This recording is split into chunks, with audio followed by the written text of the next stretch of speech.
Bismillahirrahmanirrahim. Assalamualaikum warahmatullahi wabarakatuh. Salam sejahtera untuk kita semua. Perkenalkan, saya Ramadhani Chandra dari jurusan Akuntansi Fakultas Ekonomi Universitas Andalas dan angkatan 2017. Pada video kali ini, izinkan saya mempresentasikan skripsi saya tentang pengaruh Foreign Institutional Ownership dan Internal Information Quality terhadap cross-holding pada perusahaan non-keuangan yang terdaftar di Bursa Efek Indonesia tahun 2017 sampai 2019. Sebelumnya, saya ingin berterima kasih kepada dosen pembimbing saya, yaitu Bu Anissa Rahman, yang telah memberikan semangat, saran, dan motivasinya sehingga skripsi ini dapat saya selesaikan.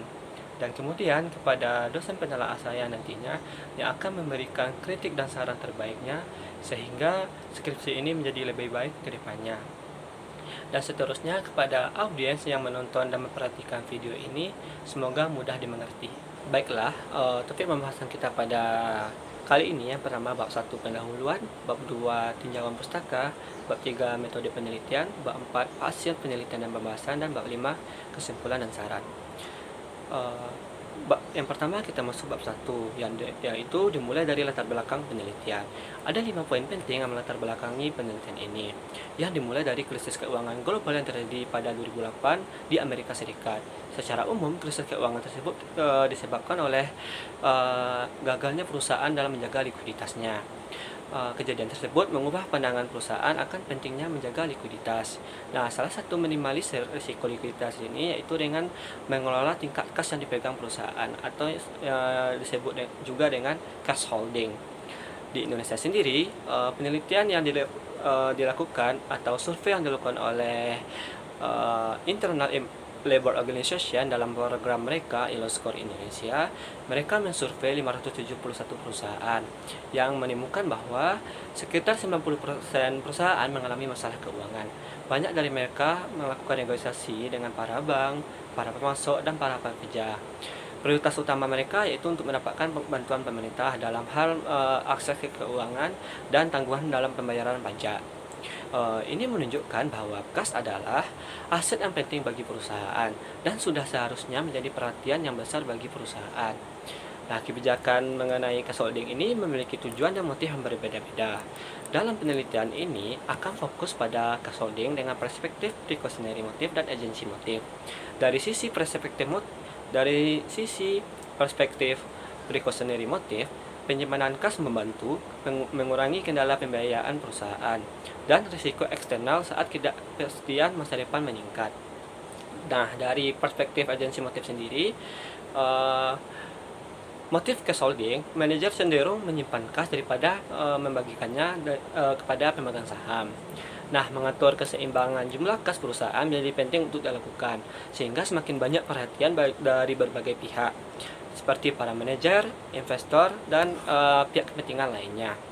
Nah, untuk melihat dalam pengaruhnya terhadap cash holding, penelitian ini akan menguji dan memasukkan kepemilikan institusional asing atau Foreign Institutional Ownership dalam konteks struktur modal perusahaan.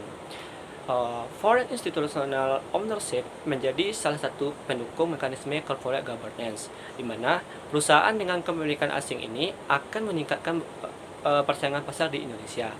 Dalam literatur struktur modal, perusahaan menunjukkan bahwa dengan Foreign Institutional Ownership yang lebih besar, dapat memperoleh manfaat dalam hal pemantauan atau pengawasan aktif yang dilakukan, dan dengan demikian ini akan mengurangi konflik keagenan.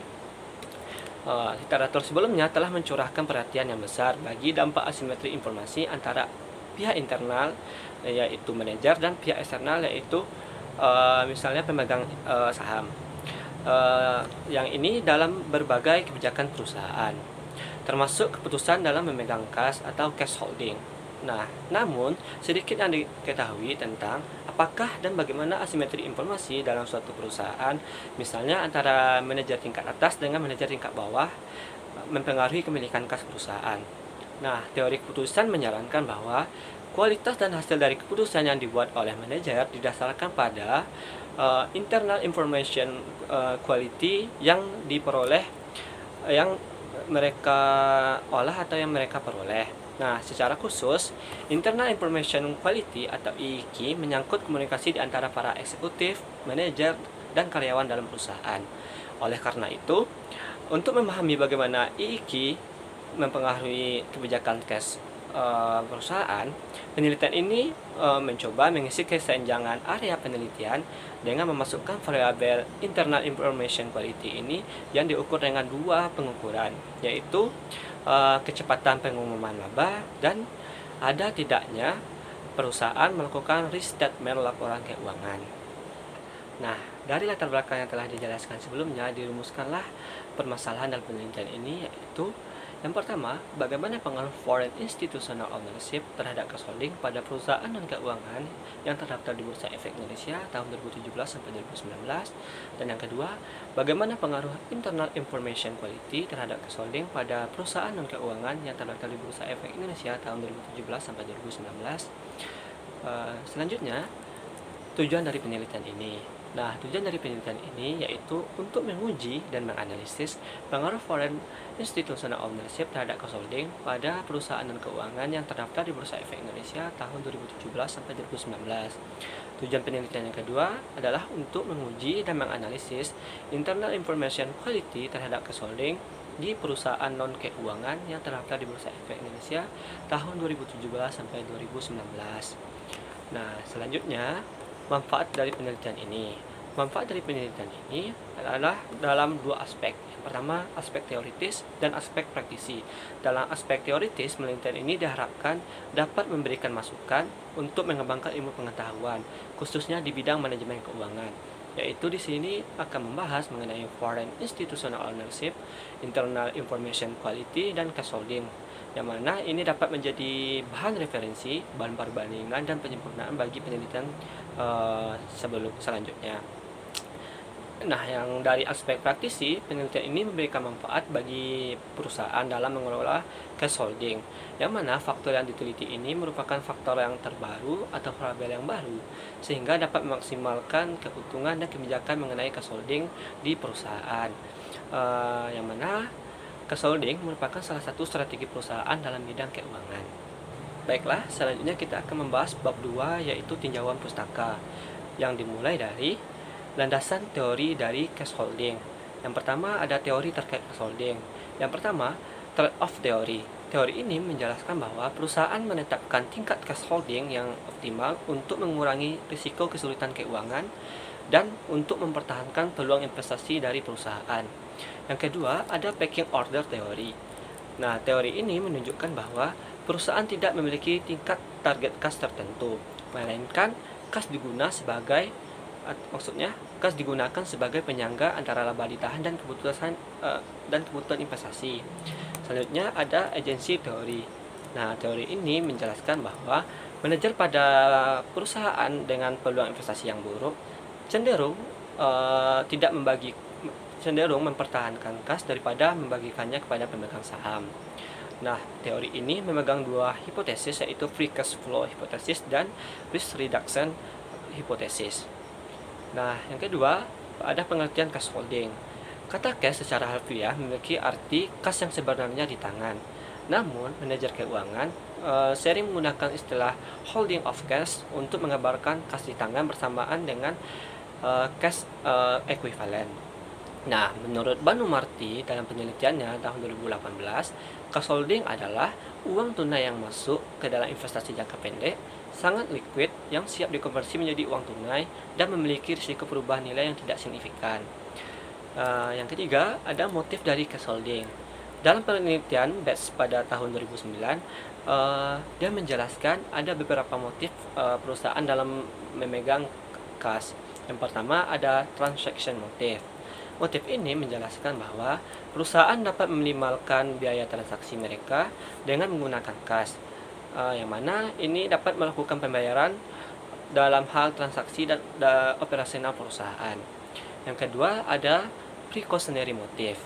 Menurut motif ini, perusahaan memiliki cash holding dengan tujuan untuk mengantisipasi peristiwa yang tidak terduga dalam aspek pembiayaan eksternal yang tinggi, terutama pada negara dengan perekonomian stabil. Nah, di sini penelitian ini akan fokus pada motif precautionary motif dan agency motif nantinya. Nah, ada teks motif. Motif ini menjelaskan maksud perusahaan dalam menentukan tingkat saldo kas yang dimilikinya. Perusahaan lebih memegang kas untuk menghindari adanya pengenaan pajak tambahan yang dirasa akan merugikan si perusahaan. Nah, yang keempat ada the agency motif.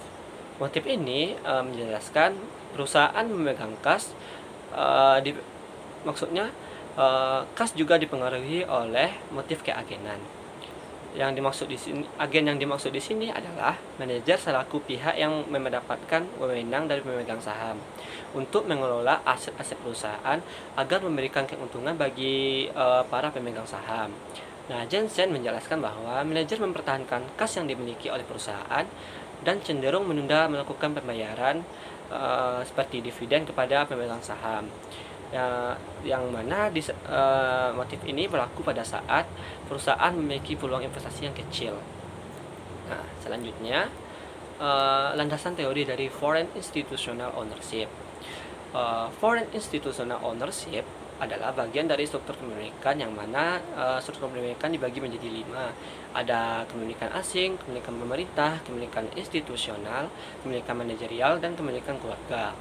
Menurut Undang-Undang Republik Indonesia Nomor 25 Tahun 2007 tentang penanaman modal pada pasal 1 ayat 6 menyebutkan bahwa kepemilikan asing adalah kepemilikan perseorangan, warga negara asing, badan usaha asing, dan atau pemerintah asing yang melakukan penanaman modal di Indonesia. Kepemilikan asing dalam perusahaan merupakan pihak yang dianggap concern terhadap peningkatan good corporate governance. Selanjutnya, ada landasan teori dari Internal Information Quality. Internal Information Quality atau kualitas informasi internal adalah arus informasi yang terjadi di dalam perusahaan yang memiliki koordinasi yang baik, sehingga informasi yang dihasilkan akan menjadi informasi yang berguna, akurat, serta dapat diandalkan. Nah, dalam literatur manajemen dan akuntansi berpendapat bahwa kualitas informasi Nah, selanjutnya kita akan membahas penelitian terdahulu. Ini beberapa penelitian terdahulu yang berhubungan erat dengan pengujian dan penelitian yang saya lakukan, yang dimulai dari penelitian Bates pada tahun 2009 yang meneliti cash holding perusahaan-perusahaan Amerika. Selanjutnya ada penelitian dari Abiser pada tahun 2016 yang mana salah satu penelitian ini membahas pentingnya precautionary motif perusahaan yang sehubungan dengan motif lain sebagai penentu cash holding perusahaan. Selanjutnya ada penelitian Vo pada tahun 2018 yang membahas hubungan antara kepemilikan asing dan cash holding di perusahaan yang terdaftar pada Ho Chi Minh City Stock Exchange Vietnam. Nah, penelitian selanjutnya dilakukan oleh Hezeman dan Huang pada tahun 2019 yang meneliti apakah internal information quality penting untuk keputusan investasi. Selanjutnya, penelitian oleh Paiborn, Fisawat, dan Tanatawi pada tahun 2020. Nah, penelitian ini menganalisis hubungan foreign institutional ownership dan cash holding di negara berkembang, khususnya di Thailand. Hasil penelitiannya menunjukkan bahwa perusahaan dengan kepemilikan institusional asing yang lebih tinggi berhubungan dengan kepemilikan kas yang lebih banyak. Nah, penelitian terakhir yaitu Xiong pada tahun 2020 yang menganalisis dampak internal information quality pada cash holding di perusahaan Cina. Nah, selanjutnya kerangka pemikiran. Kerangka pemikiran penelitian ini dimulai dari variabel independennya yaitu foreign institutional ownership dan internal information quality yang mempengaruhi variabel dependen yaitu cash holding, yang ditambah dengan variabel kontrol yaitu frame size dan reference. Selanjutnya bab 3 metode penelitian, yang dimulai dari jenis penelitian ini adalah penelitian kuantitatif dan kausalitas, karena penelitian ini menguji hubungan sebab akibat antara variabel dependen yang dipengaruhi oleh variabel independen. Selanjutnya, populasi dan sampel dalam penelitian ini adalah seluruh perusahaan yang terdaftar di Bursa Efek Indonesia kecuali sektor keuangan tahun 2017 sampai 2019. Untuk jenis dan sumber data yang digunakan adalah data sekunder yang berasal dari laporan tahunan dan laporan keuangan perusahaan yang terdaftar di Bursa Efek Indonesia kecuali sektor keuangan tahun 2017 sampai 2019. Untuk metode pengumpulan data yang digunakan adalah teknik dokumentasi dan data dapat diunduh dalam website resmi BEI dan KSEI. Untuk operasional variabel terdiri dari variabel dependen yaitu cash holding yang diukur dengan logaritma cash dan cash equivalent, dan untuk variabel independen yang terdiri dari foreign institutional ownership yang diukur dengan proporsi kepemilikan saham asing di perusahaan, dan internal information quality yang mengikuti pengukuran Gallimore dan Labro pada tahun 2015, yang mana mengambil dua pengukuran dari IIQ. Yang pertama, percepatan pengumuman laba atau disingkat dengan SPID, dan kedua, ada atau tidak adanya perusahaan melakukan restatement laporan keuangan atau disingkat dengan absen. Nah, SPID diukur dari jumlah hari antara tanggal publikasi dan tanggal 31 Maret dibagi dengan 365. Nah, nilai SPID yang tinggi mengindikasikan nilai IIQ yang tinggi pula. Untuk absen diukur dengan dummy, yaitu absen sama dengan 1 ketika perusahaan tidak melakukan restatement laporan keuangan, dan bernilai 0 ketika perusahaan melakukan restatement laporan keuangan. Yang terakhir ada variabel kontrol, yaitu frame size yang diukur dengan logaritma natural dari total aset, dan leverage yang diukur dengan total liability dibagi dengan total aset. Selanjutnya ada model penelitian yang digunakan adalah analisis regresi berganda. Selanjutnya ada metode analisis data. Metode analisis data yang digunakan dalam penelitian ini yaitu yang pertama, analisis statistik deskriptif. Yang kedua, analisis asumsi klasik yang terdiri dari uji normalitas, uji multikolinearitas, uji heterokedastisitas, dan uji autokorelasi. Yang terakhir ada uji hipotesis yang terdiri dari uji koefisien determinasi, uji parsial dengan t-test, dan uji signifikansi dengan modal F. Selanjutnya kita akan masuk bab 4, yaitu hasil penelitian dan pembahasan, yang dimulai dari deskripsi objek penelitian. Dari tabel tampak bahwa jumlah sampel dalam penelitian ini adalah 1170 sampel. Sampel tersebut diperoleh dari seluruh perusahaan yang terdapat di Bursa Efek Indonesia kecuali sektor keuangan pada tahun 2017 sampai 2019.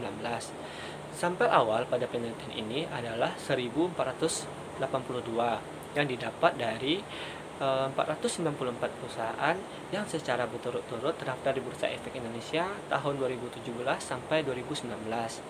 Nah, terdapat 312 sampel tidak dapat dijadikan sampel karena tidak tersedianya laporan dan tidak tersedianya variabel terkait dengan penelitian. Selanjutnya, kita masuk analisis statistik deskriptif. Nah, dari tabel tampak jumlah data yang digunakan 1170, nilai minimum, nilai maksimum, nilai rata-rata, dan nilai standar deviasinya. Dari tabel dapat kita simpulkan bahwa data dalam penelitian ini adalah beragam karena dilihat dari perbedaan antara nilai rata-rata dan nilai standar deviasinya itu cukup tinggi. Baiklah, ini merupakan hasil uji analisis asumsi klasiknya yang dimulai dari uji normalitas. Uji normalitas yang digunakan dalam penelitian ini adalah uji squeeze dan kurtosis. Dari tabel tampak bahwa nilai uji squeeze dan kurtosisnya adalah sebagai berikut, yaitu squeeze bernilai minus 0,909 dan nilai kurtosisnya 1,429, yang mana ini lebih rendah daripada 1,96, sehingga dapat diasumsikan bahwa normalitas dalam uji squeeze dan kurtosis ini terpenuhi dan data berdistribusi normal. Selanjutnya ada uji multikolinearitas. Dari tabel tampak bahwa hasil uji multikolinearitas dari variabel independen yang terdiri dari foreign institutional ownership dan internal information quality serta variabel kontrol yang terdiri dari frame size dan leverage mempunyai nilai tolerance lebih dari 0,01. dan nilai VIF yang kurang dari 10. Oleh karena itu, dapat disimpulkan bahwa variabel-variabel pada penelitian ini tidak terdapat gejala multikolinearitas dan model ini layak digunakan dalam penelitian. Selanjutnya, ada uji heterokedastisitas. Ini menggunakan scatter plot dalam melihat heteroskedastisitasnya. Nah, dari scatter plot dapat disimpulkan bahwa titik-titik tersebar di atas dan di bawah garis 0 pada sumbu Y, sehingga dapat disimpulkan bahwa data variabel dependen yaitu case holding pada penelitian ini terbebas dari gejala heterokedastisitas. Selanjutnya, analisis asumsi klasik yang terakhir yaitu uji autokorelasi. Nah, uji autokorelasi yang digunakan adalah Durbin-Watson, yang mana nilai Durbin-Watsonnya itu bernilai 1,334, yang berarti nilai tersebut berada di antara min 2 sampai plus 2, sehingga dapat disimpulkan bahwa tidak terdapat autokorelasi antar data yang berdasarkan urutan waktu, dan model regresi untuk penelitian ini layak untuk diterima. Selanjutnya, ini merupakan hasil uji hipotesis yang dimulai dari satu uji koefisien determinasi yang bertujuan untuk melihat sejauh mana keseluruhan variabel independen dapat menjelaskan variabel dependen. Dari tabel dapat kita lihat, pengujian koefisien determinasi menghasilkan angka sebesar 0,577, yang berarti kemampuan variabel independen dalam menjelaskan variabel dependen adalah sebesar 57,7%, sedangkan 42,3% lainnya itu dijelaskan oleh variabel di luar penelitian. Untuk uji hipotesis yang kedua yaitu uji signifikansi model F atau uji F. Ini digunakan untuk mengetahui apakah variabel independen yang dimasukkan dalam model mempunyai pengaruh secara bersama-sama atau simultan terhadap variabel dependen. Dari tabel dapat kita lihat bahwa modal regresi pada penelitian ini memiliki signifikansi sebesar 0,000, yang mana ini lebih kecil daripada 0,05. Nilai F hitung sebesar 319,509, dan nilai F tabel untuk penelitian dengan jumlah sampel di atas 1000 adalah 2,61. Hal ini menunjukkan bahwa nilai F hitung lebih besar daripada nilai F tabel, sehingga dapat kita simpulkan bahwa pengaruh variabel dependen yaitu case holding dengan variabel independen yang terdiri dari foreign institutional ownership dan internal information quality serta variabel kontrol yang terdiri dari frame size dan level mempunyai pengaruh yang bersama-sama dalam penelitian ini. Selanjutnya, uji hipotesis yang terakhir yaitu uji signifikansi parsial atau uji T. Dapat dilihat di tabel bahwa nilai signifikansi dari foreign institutional ownership sebesar 0,679. Ini lebih besar daripada 0,05, sehingga foreign institutional ownership tidak memiliki pengaruh yang signifikan terhadap case holding. Untuk pengukuran internal information quality absent memiliki signifikansi 0,238. Ini juga tidak dapat disimpulkan pengukuran IIQ absen tidak memiliki pengaruh yang signifikan terhadap case holding. Sedangkan pengukuran IIQ speed memiliki nilai signifikansi 0,005. Ini lebih kecil daripada 0,05 dengan nilai T tabel minus 5,113. Ini dapat disimpulkan bahwa nilai pengukuran IIQ speed mempunyai pengaruh yang signifikan dengan arah hubungan negatif dengan case holding. Serta untuk variabel kontrol yaitu frame size dan leverage mempunyai nilai signifikan 0,000 yang lebih kecil daripada 0,05, sehingga dapat disimpulkan bahwa variabel kontrol memiliki pengaruh yang signifikan dengan arah hubungan positif dengan case holding. Kemudian ada analisis tambahan yang perlu dibahas yaitu mengenai pengukuran internal information quality absen dan speed. Nah, diekspektasikan semakin tinggi komunikasi internal perusahaan, maka semakin rendah case holding perusahaan. Sayangnya pada pengujian kali ini untuk pengukuran IIQ absen tidak cukup dapat memberikan bukti yang signifikan terhadap cash holding. Nah, menurut penelitian Hayes menjelaskan, kemungkinan keterbatasan pengukuran dari absen atau ada atau tidak adanya perusahaan dalam melakukan restatement laporan keuangan terjadi karena kesalahan pengukuran yang disebabkan oleh subjektivitas dalam pemilihan kata yang digunakan untuk mengidentifikasi kesalahan restatement yang tidak disengaja. Batasan lebih lanjut adalah ketergantungan pada asersi manajemen dalam pengumuman restatement. Jika manajemen salah menggambarkan maksud mereka atau bias, maka akan berdampak sebagai kesalahan yang tidak disengaja menjadi salah saji yang disengaja. Baiklah, ini merupakan ringkasan hasil pengujian, yaitu sebelumnya di rumusan hipotesis yang pertama, foreign institutional ownership memiliki berpengaruh signifikan terhadap cash holding dengan hasil ditolak. Sedangkan untuk hipotesis yang kedua, yaitu internal information quality berpengaruh signifikan negatif terhadap cash holding dengan hasil diterima. Baiklah, yang terakhir bab 5, kesimpulan dan saran. Yang dimulai dari kesimpulan, yaitu berdasarkan tujuan penelitian, yaitu untuk menguji dan menganalisis pengaruh foreign institutional ownership dan internal information quality terhadap cash holding pada perusahaan dan keuangan yang terdaftar di Bursa Efek Indonesia tahun 2017 sampai 2019, maka dapat ditarik kesimpulan sebagai berikut. Foreign institutional ownership tidak berpengaruh terhadap cash holding.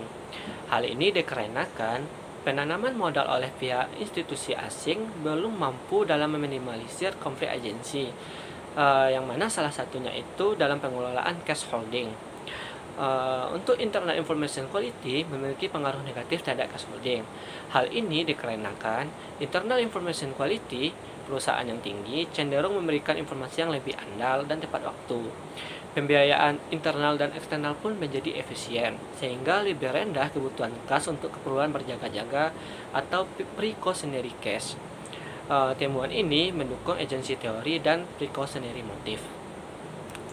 Untuk implikasinya sendiri, foreign institutional ownership pada perusahaan sektor non-keuangan di Indonesia masih bersifat pasif dalam pengawasannya, sehingga foreign institutional ownership memiliki pengaruh yang sedikit pada manajer dalam kebijakan cash holding perusahaan. Untuk internal information quality merupakan variabel yang baru dalam penelitian cash holding perusahaan. Penelitian ini menunjukkan internal information quality merupakan faktor penentu penting mengenai cash holding perusahaan.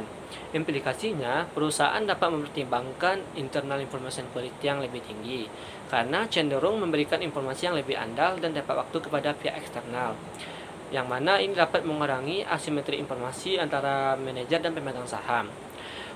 Internal information quality yang lebih tinggi juga dapat membantu manajer dalam hal membuat keputusan tentang kebijakan cash holding yang efisien.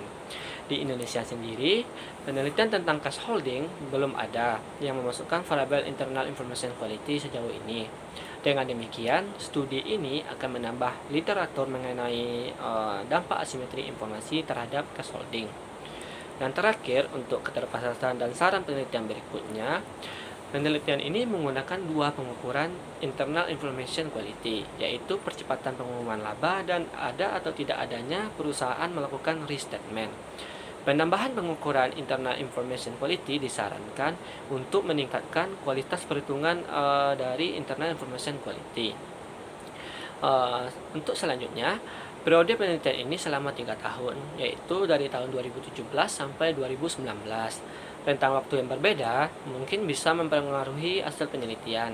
Maka diharapkan pada penelitian berikutnya untuk menambah rentang waktu periode penelitian karena elemen representasi data yang lebih tinggi. Baiklah, sekian presentasi skripsi dari saya. Apabila ada kesalahan kata, saya mohon maaf. Dan terima kasih atas segala perhatiannya. Semoga dapat memberikan manfaat untuk kedepannya. Saya tutup dengan Assalamualaikum warahmatullahi wabarakatuh.